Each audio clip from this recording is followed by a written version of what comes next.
ವಿಶೇಷವಾಗಿ red carpet ಸ್ವಾಗತವನ್ನು ಕೊಡಲಾಗಿದೆ ಯಾರಿಗೆ ನಕ್ಸಲೈಟರಿಗೆ ಅನ್ನುವಂಥದ್ದು. ಸೊ ಇವರಿಗೆ ಇಷ್ಟೆಲ್ಲ ಸ್ವಾಗತ ಬೇಕಿತ್ತ, ಇಷ್ಟೆಲ್ಲ ಇವರನ್ನ ರೆಡ್ ಕಾರ್ಪೆಟ್ ಸ್ವಾಗತ ಬೇಕಿತ್ತ ಅನ್ನೋದರ ಚರ್ಚೆ ಕೂಡ ಶುರು ಆಗಿದೆ. ಯಾಕಂದ್ರೆ ಬಿಜೆಪಿ ಅದಕ್ಕೆ ತೀವ್ರ ಟೀಕೆಯನ್ನು ಮಾಡಿದೆ. ಯಾಕಂದ್ರೆ ನೀವು ಜನರನ್ನು ಕೊಂದವರು, ಪೊಲೀಸರನ್ನು ಕೊಂದವರು, ಅವ್ರನ್ನ ಕರ್ಕೊಂಡ್ಬಂದು ನೀವು ಇಷ್ಟೆಲ್ಲ ಅವರಿಗೆ ಟ್ರೀಟ್ಮೆಂಟ್ ಕೊಡ್ತಾ ಇದ್ದೀರಿ, ಏನಿದ್ರ ಉದ್ದೇಶ ಅಂತೇಳಿ ಬನ್ನಿ ದೊಡ್ಡ ಚರ್ಚೆ ಆಗ್ತಾ ಇದೆ. ಅದರ ಬಗ್ಗೆ ಒಂದು ರಿಪೋರ್ಟ್. ಕಾಡಿನಿಂದ ನಾಡಿಗೆ ಬಂದ 6 ನಕ್ಸಲರು. ಶರಣಾದವರಿಗೆ ಬೇಕಿತ್ತ ರೆಡ್ ಕಾರ್ಪೆಟ್. ಕರ್ನಾಟಕದ ಕಾಡಿನಲ್ಲಿ ಅಡಗಿದ್ದ ಮುಂಡಗಾರು ಲತಾ, ಸುಂದರಿ, ಜಯಣ್ಣ, ವನಜಾಕ್ಷಿ, ಕೇರಳದ ಜೀಶಾ ಹಾಗೂ ತಮಿಳುನಾಡಿನ ಕೆ ವಸಂತ ರಕ್ತಪಾತದ ಕರಾಳ ಅಧ್ಯಾಯಕ್ಕೆ ತೆರೆ ಎಳೆದಿದ್ದಾರೆ. ಬೆಂಗಳೂರಿನಲ್ಲಿ ಸಿಎಂ ಸಿದ್ದರಾಮಯ್ಯ ಮುಂದೆ ಮಂಡಿಯೂರಿದ್ದು ಶಸ್ತ್ರಾಸ್ತ್ರ ತೊರೆದು ಶರಣಾಗಿದ್ದಾರೆ. ಸಿಎಂ ಗೃಹ ಕಚೇರಿ ಕೃಷ್ಣಾದಲ್ಲಿ CM Siddaramaiah, DCM DK Shivakumar, ಗೃಹ ಸಚಿವ ಪರಮೇಶ್ವರ್, ಜಾರ್ಜ್ ಹಾಗೂ ಪೊಲೀಸ್ ಅಧಿಕಾರಿಗಳ ಸಮ್ಮುಖದಲ್ಲಿ 6 ನಕ್ಸಲರು ಶರಣಾದರು. ಈ ವೇಳೆ ನಕ್ಸಲರಿಗೆ ಸಿಎಂ ಸಿದ್ದರಾಮಯ್ಯ ಸಂವಿಧಾನದ ಪ್ರತಿ ಹಾಗೂ ಗುಲಾಬಿ ಹೂ ನೀಡಿದ್ರು. ಬಳಿಕ ಮಾಧ್ಯಮದ ಮೂಲಕ ಶರಣಾಗಿರುವುದಾಗಿ ಮುಂಡಗಾರು ಲತಾ ಹೇಳಿದ್ರು. ಅದೇ ಎಲ್ಲ ಮಾಧ್ಯಮದ ಮುಂದೆ ಒಂದು ಮಾತು ಹೇಳಬೇಕು ಅಂತ ಹೇಳಿದ್ರೆ, ನಮ್ಗೆ ಮುಖ್ಯವಾಹಿನಿಗೆ ಬರೋದಕ್ಕೆ ಮಾನ್ಯ ಮುಖ್ಯಮಂತ್ರಿಯವರು ತುಂಬ ಗೌರವದಿಂದ ಮತ್ತೆ ಬಹಳ ಪೂರ್ವಕವಾಗಿ ನಮ್ಮನ್ನು ಗೌರವಿಸಿದ್ದಾರೆ. ನಾವು ಕೂಡ ಅವ್ರಿಗೆ ಅಭಿನಂದನೆಗಳನ್ನು ಹೇಳ್ತೀವಿ, ಮತ್ತೆ ಧನ್ಯವಾದಗಳನ್ನು ಹೇಳ್ತಾ ನಿಮಗೆ ಪುನರ್ವಸತಿಗೆ ಅವಕಾಶಗಳನ್ನು ಈ ಪ್ಯಾಕೇಜ್ ಮುಖಾಂತರ ಒದಗಿಸಲಾಗುವುದು. ನಿಮ್ಮ ಮೇಲಿನ ಕಾನೂನು ಪ್ರಕ್ರಿಯೆಗಳನ್ನು ತ್ವರಿತವಾಗಿ ಬಗೆಹರಿಸಲಾಗುವುದು ಅಂತ ಅದು ಅವರಿಗೆ ರೀಚ್ ಆಗಿ ಆಮೇಲೆ ಅವರು ನಮ್ಮನ್ನು ಕಾಂಟ್ಯಾಕ್ಟ್ ಮಾಡಿ ಕೆಲವರು ಸಿಂಪತೈಸರ್ಸ್ ಮುಖಾಂತರ ಆನಂತರ ಈ ಮಾತುಕತೆಗಳೆಲ್ಲ ನಡೆದು ಅವ್ರ ಶರಣಾಗತಿ ಅನ್ನುವಂಥದ್ದು ಇವತ್ತು ಸಂಭವಿಸಿದೆ. ಇವತ್ತು 6 ಜನರು ಕೂಡ ಅವರ ಹೋರಾಟದ ಹಾದಿಯನ್ನು ಬಿಟ್ಟು ಪರಿವರ್ತನೆಗೊಂಡು ಇವತ್ತು ಮುಖ್ಯವಾಹಿನಿಗೆ ಬರಲಿಕ್ಕೆ ತೀರ್ಮಾನ ಮಾಡಿ ಇವತ್ತು ನನ್ನ ಮುಂದೆ, ಉಪಮುಖ್ಯಮಂತ್ರಿಗಳ ಮುಂದೆ ಮತ್ತೆ ಗೃಹ ಸಚಿವರು, ಪೊಲೀಸ್ ಅಧಿಕಾರಿಗಳ ಮುಂದೆ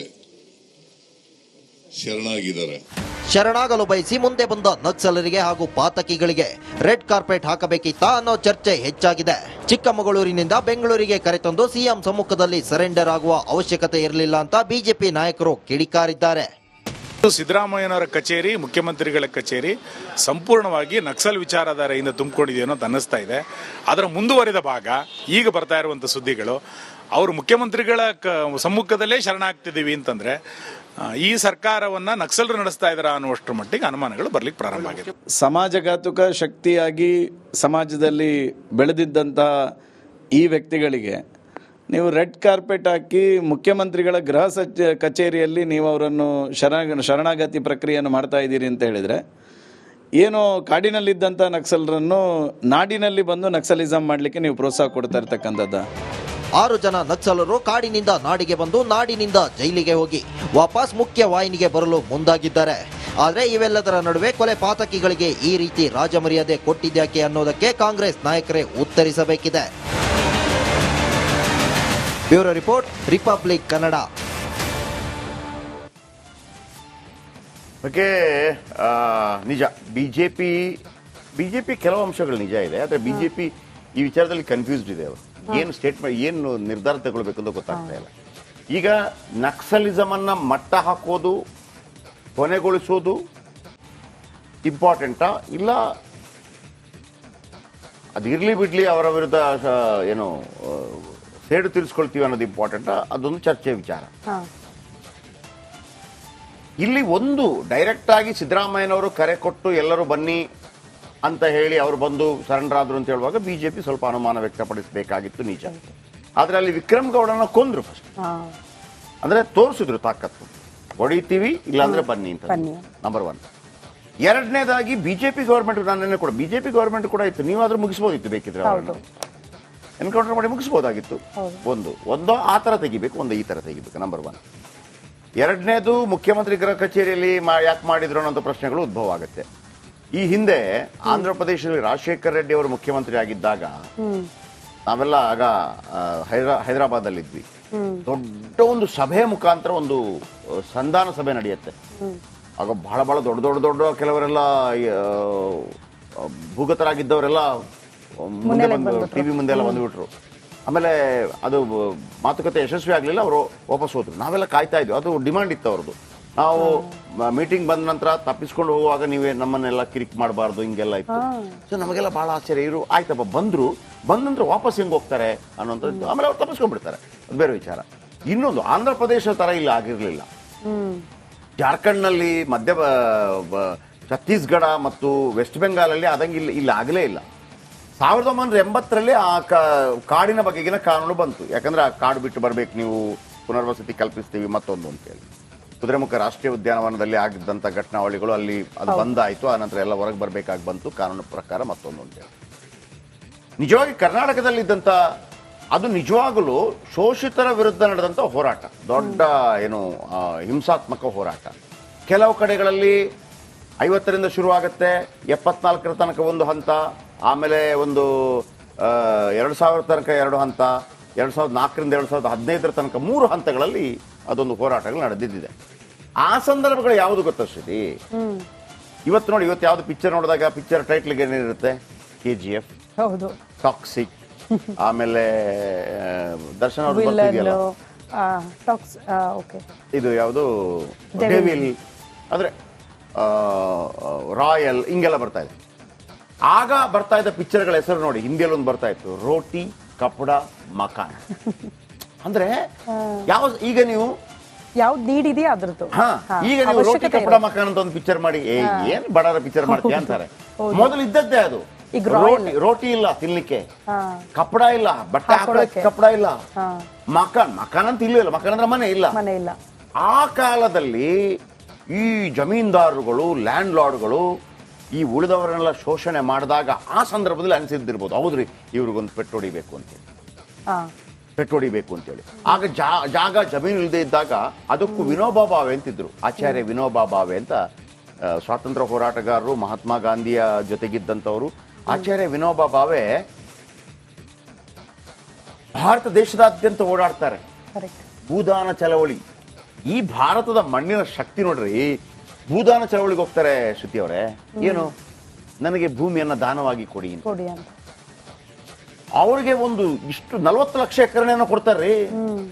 ಒಬ್ಬ ವ್ಯಕ್ತಿ, ಏನೂ ಅಲ್ಲದ ವ್ಯಕ್ತಿ, MLA ಅಲ್ಲ, MP ಅಲ್ಲ, ಮತ್ತೊಂದಲ್ಲ, ಮಗದೊಂದಲ್ಲ, 40 ಲಕ್ಷ 4 ಲಕ್ಷ, ಸ್ವಲ್ಪ ಕನ್ಫ್ಯೂಷನ್ ಇದೆ ನನಗೆ. ಬಟ್ ಲಕ್ಷಾಂತರ ಎಕರೆ ಜಾಗ ಕೊಟ್ಟರು ಅವರಿಗೆ. ಅವ್ರು ಅದನ್ನ ಅಲ್ಲಲ್ಲೇ ಹಂಚ್ಬಿಟ್ರು ಎಲ್ಲರೂ ಕೂಡ. ಬಡವರಿಗೆ ಜಾಗ ಬೇಕು ಅಂತೇಳಿ. ನೋಡಿ, 2 ವಿಧ. ಒಬ್ರು ಗನ್ ಇಟ್ಕೊಂಡ್ರು, ಒಬ್ರು ಇಲ್ಲ ಇವರಿಗೆಲ್ಲ ಜಾಗ ಬೇಕು ಮತ್ತೊಂದು ಅಂತೇಳಿ. ಅದು ತಪ್ಪ ಒಪ್ಪೋದು ಚರ್ಚೆ. ಆಗಿನ ಕಾಲದಲ್ಲಿ ನಾನು ಹೇಳಿದ್ನಲ್ಲ, ಏನೂ ಇಲ್ಲದೆ ಇದ್ದಾಗ ದೇವಸ್ಥಾನದಲ್ಲಿ ಊಟ ಸಿಗುತ್ತೆ ಅಂತ ಹೇಳಿದಾಗ ದೇವಸ್ಥಾನದಲ್ಲಿ ಹೋಗಿ ಊಟ ಮಾಡೋದು. ಇವತ್ತ್ಯಾರ ಇಲ್ಲ, ಹಸಿವಿಗಾಗಿ ಹೋಗ್ತಾ ಇಲ್ಲ, ಪ್ರಸಾದ ಅಂತ ಹೇಳಿ ತಿಂತಾರೆ. ಮೊದಲು ದೇವಸ್ಥಾನದ ಊಟ ಹಸಿವಿಗಾಗಿ. ಈಗ ನೀವು ಮಂಗಳೂರು ಭಾಗಕ್ಕೆ ಹೋದ್ರೆ ಎಲ್ಲ ಒಂದು 10-20 ದೇವಸ್ಥಾನ, ಎಲ್ಲ ದೇವಸ್ಥಾನದಲ್ಲಿ ಊಟ ಆಗ್ತಾರೆ. ಆ ಭಾರತದ ವಿಶೇಷತೆ ಅದು. ಆದ್ರೆ ಕರ್ನಾಟಕದಲ್ಲಿ ಇದೆಯಲ್ಲ, ಕರ್ನಾಟಕದಲ್ಲಿ ಹುಟ್ಟಿದಂಥ ನಕ್ಸಲಿಸಂ ನಿಜವಾಗಿ ಹೇಳ್ಬೇಕು ಅಂತಂದ್ರೆ, ನಾವೊಂದು ಏನಾದ್ರು ಮಾಡ್ಕೊಳ್ಳುವ ಅಂತ ಹುಟ್ಟಿದ್ ಬಿಟ್ರೆ, ಒಂದು ಮಾತಿದೆ, ಒಬ್ಬ ನಾಯಕ ಹುಟ್ಟೋದು ನೀನು ನಾಯಕ ಅಂತ ಹೇಳಿ ಹುಟ್ಟೋದಿಲ್ವಂತೆ. ಅಲ್ಲೊಂದು ಸಮಸ್ಯೆ ಇರುತ್ತಲ್ಲ, ಯಾವುದೊಂದು ಸಮಸ್ಯೆ ಇರುತ್ತೆ ಸಮಾಜದಲ್ಲಿ. ಆ ಸಮಾಜದಲ್ಲಿ ಸಮಸ್ಯೆ ಇದ್ದಾಗ ತನ್ನಿಂತಾನೆ ಅದರ ವಿರುದ್ಧ ಸಿಡಿದಿದ್ದಾಗ ಆತ ನಾಯಕ. ಇಲ್ಲ ಆಗಿದ್ದೆ ಗೊತ್ತಾ, ಹುಡುಕಿ ನಾನೊಂದು ನಾಯಕ ಆಗಬೇಕು, ಸಮಸ್ಯೆ ಬೇಕು, ನಾನೊಂದು ನಾಯಕ ಆಗಬೇಕು, ಸಮಸ್ಯೆ ಬೇಕು ಅಂತ ಹಂಗಾಗಿದೆ. ಎನಿ ಹೌ, ಆ ನಕ್ಸಲ್ ಮುಕ್ತ ರಾಜ್ಯ ಇದಾಗಿದೆ ಅನ್ನೋದು ಬಹಳ ಖುಷಿ ವಿಚಾರ ಯಾವತ್ತೂ ಕೂಡ.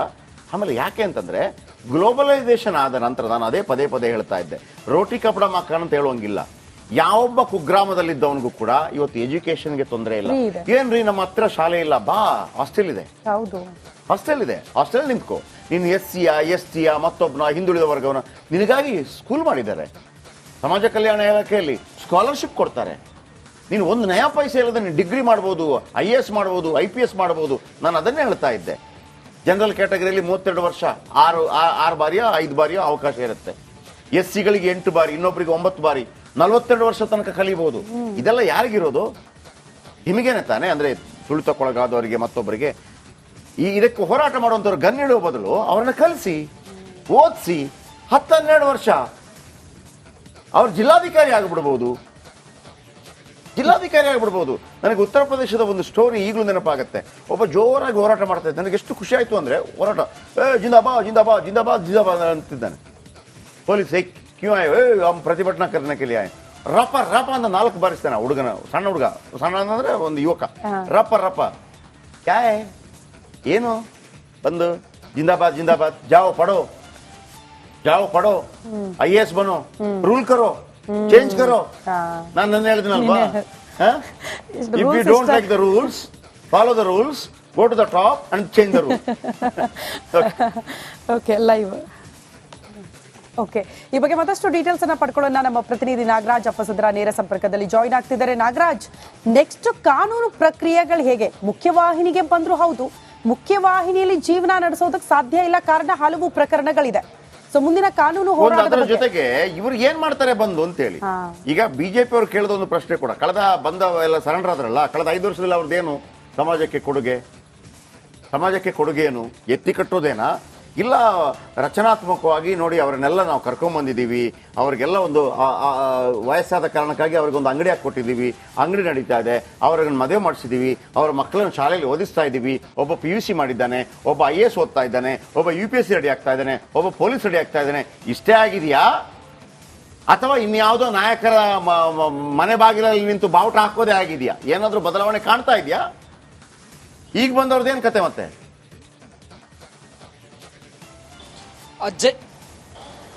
ಜಯಪ್ರಕಾಶ್, ಏನು 2 ವಿಚಾರಗಳಲ್ಲಿ ಈ ಒಂದು ನಕ್ಸಲರು ಶರಣಾಗಿರುವಂತ ವಿಚಾರ ಚರ್ಚೆ ಆಗ್ತಾ ಇರ್ತಕ್ಕಂಥದ್ದು. ಇವ್ರ ಮೇಲೆ ಇಷ್ಟೊಂದು ಪ್ರಕರಣಗಳಿರ್ಬೇಕಾದ್ರೆ ಇವರ ಮುಂದಿನ ನಡೆ ಏನಿರುತ್ತೆ, ಇವರ ಪ್ರಕರಣಗಳನ್ನ ಏನ್ ಮಾಡುತ್ತೆ ಸರ್ಕಾರ? ಯಾಕಂತಂದ್ರೆ ಇವರನ್ನ ಮುನ್ನೆಲೆಗೇನೋ ಕರೆದುಕೊಂಡು ಬಂದಿದೆ. ಇವರನ್ನ ಮುನ್ನೆಲೆಗೆ ಕರೆದುಕೊಂಡು ಬಂದ್ಮೇಲೆ ಇವರು ಏನು ನೀವ್ ಹೇಳ್ದಂಗೆ ಏನೋ ಯಾವುದೋ ರಾಜಕೀಯ ನಾಯಕರ ಮನೆ ಪರವಾಗಿ ಅಥವಾ ರಾಜಕೀಯ ಪಕ್ಷದ ಪರವಾಗಿ ಕೆಲಸಗಳನ್ನ ಮಾಡ್ತಾರ, ಅಥವಾ ಇವರ ಜೀವನವನ್ನ ರೂಪಿಸಿಕೊಳ್ಳುವಂತ ಕೆಲಸ ಇರ್ಬೋದು, ಅಥವಾ ಸಮಾಜದಲ್ಲಿ ಬದುಕಿ ಅವ್ರಿಗೆ ಬೇಕಾದಂತ ಬದುಕನ್ನ ಬದುಕಿ ಸಮಾಜದ ಕಾನೂನು ನಡೆಯಲ್ಲಿ ಉತ್ತಮ ಜೀವನವನ್ನ ರೂಪಿಸಿಕೊಳ್ಳೋದಕ್ಕೆ ಅವಕಾಶ ಮಾಡಿಕೊಡ್ತಾರ ಅಂತ ಪ್ರಶ್ನೆ ಇರತಕ್ಕಂಥದ್ದು. ಇದಕ್ಕೆ ಏನು ನಮ್ಮ ಹೊಸ ನಕ್ಸಲ್ ನೀತಿ, ನಕ್ಸಲರು ಯಾರು ಶರಣಾಗ್ತಾರೆ ಅದಕ್ಕೆ ಸಂಬಂಧಿಸಿರ್ತಕ್ಕಂಥ ನೀತಿಯಲ್ಲಿ ಇರ್ತಕ್ಕಂಥದ್ದು.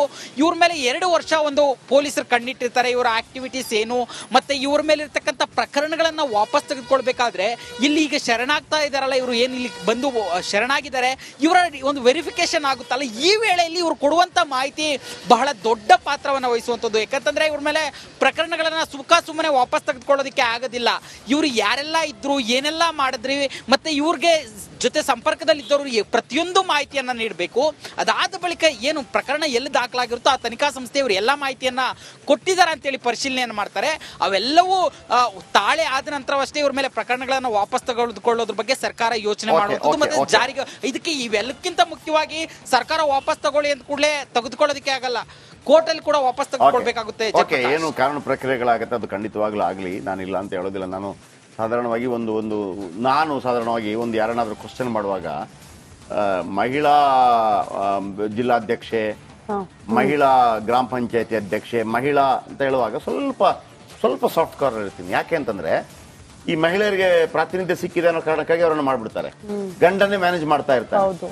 ಕೆಲವ್ರು ಕೇಳ್ತಾರೆ, ಕೇಳಿ ಸರ್ ಯಾಕೆ ಅವ್ನು ಗಂಡ ಮಾಡ್ತಾ ಇದ್ದಾರೆ? ಅಂದ್ರೆ ನೋಡ್ರಪ್ಪ, ಅವರನ್ನ ಮಹಿಳಾ ಮೀಸಲಾತಿ ಅನ್ನೋ ಕಾರಣಕ್ಕಾಗಿ ಅವ್ರಿಗೆ ಪಾಪ ಏನು ಗೊತ್ತಿರೋದಿಲ್ಲ, ಹಾಗಾಗಿ ಕೂರಿಸಿರ್ತಾರೆ, ಗಂಡ ಹೆಲ್ಪ್ ಮಾಡ್ಲಿ, ತೊಂದರೆ ಇಲ್ಲ. ಬಟ್ ನಾಳೆ ಅದೇ ಹೆಣ್ಣುಮಗಳ ಮಗಳು MLA MP ಗ್ರಾಮ ಪಂಚಾಯತ್ ಆಗ ನಾವು ಕ್ವಶನ್ ಮಾಡೋ ಸ್ವಲ್ಪ ಅವಕಾಶ ಕೊಡಿ ಅವರಿಗೆ.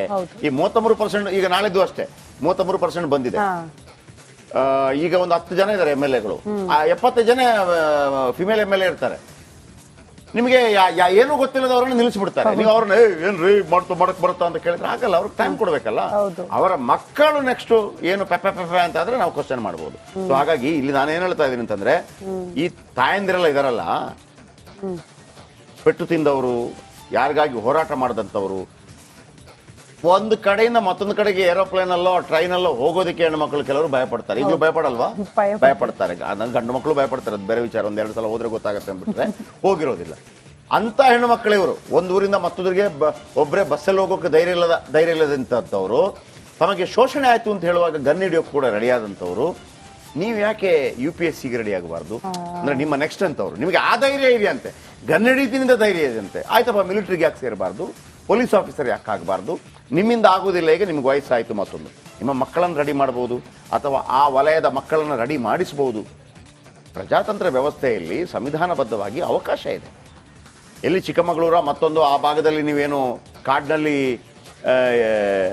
ತಪ್ಪಿಸ್ಕೊಂಡು ಬದುಕ್ತಾ ಇದ್ದೀರೋ, ನಿಮ್ಮ ಮಕ್ಕಳು ಅದೇ ಜಿಲ್ಲೆಯ ಜಿಲ್ಲಾಧಿಕಾರಿಗಳಾಗಲಿ, ಅದೇ ಜಿಲ್ಲೆಯ ಪೊಲೀಸ್ ವರಿಷ್ಠಾಧಿಕಾರಿಗಳಾಗಲಿ, ಅದಕ್ಕೇನು ಜಾತಿ ಗೀತಿ ಅಗತ್ಯ ಇಲ್ವಲ್ಲ, ದುಡ್ಡಿನ ಅಗತ್ಯ ಇಲ್ವಲ್ಲ, ಓದಿದ್ರೆ ಸಾಕಲ್ವಾ? ಅಂಬೇಡ್ಕರ್ ಅದನ್ನೇ ಹೇಳಿದ್ದಲ್ವಾ, ನಿನಗೆ ಏನೂ ಇಲ್ಲದಿದ್ರು ಕೂಡ ಒಂದು ಹುಲಿಯ ಹಾಲಿದೆ, ಈ ಹುಲಿಯ ಹಾಲನ್ನು ಕುಡಿ, ನಿನಗೆ ಎಲ್ಲವೂ ಬಂದ್ಬಿಡ್ತದೆ ಅಂತ. ಯಾವುದು ಹುಲಿ ಹಾಲು ಅಂದ್ರೆ? ಶಿಕ್ಷಣ. That's all your honour. ಈಗೊಂದು